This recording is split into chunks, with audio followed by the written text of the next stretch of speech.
पहलगाम में हुए आतंकी हमले में निर्दोष 26 सैलानियों के कत्लेआम के बाद आतंकवाद को लेकर सरकार ने सख्त कदम उठाते हुए कई कड़े फैसले लिए, जिसमें से एक था सिंधु जल समझौता, जिसे सरकार ने तुरंत निलंबित किया था।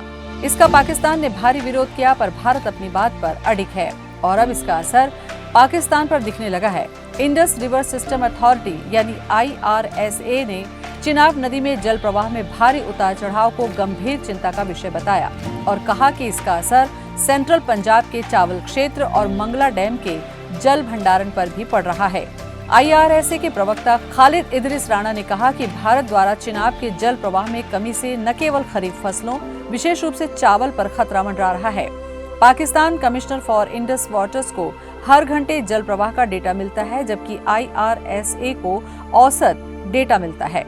उनके अनुसार चिनाब नदी में 29 मई को औसत जल प्रवाह 69,100 क्यूसेक और 30 मई को 78,000 क्यूसेक था, जो 31 मई को अचानक गिरकर 22,700 क्यूसेक रह गया।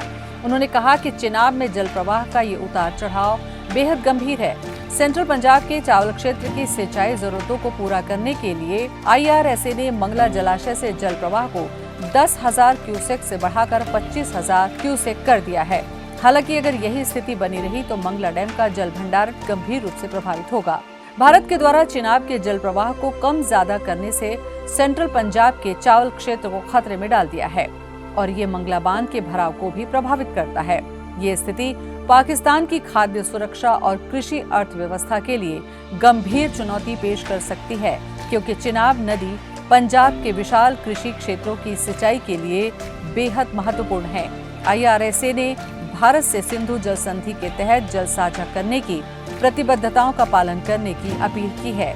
यदि इसी तरह जल प्रवाह में कमी जारी रही तो चावल के साथ साथ कपास, मक्का और गन्ने जैसी अन्य खरीफ फसलों पर भी इसका असर पड़ सकता है, जो पाकिस्तान की अर्थव्यवस्था के लिए महत्वपूर्ण है। ऐसी खबरों के लिए देखते सुनते रहें लल्लूराम.com।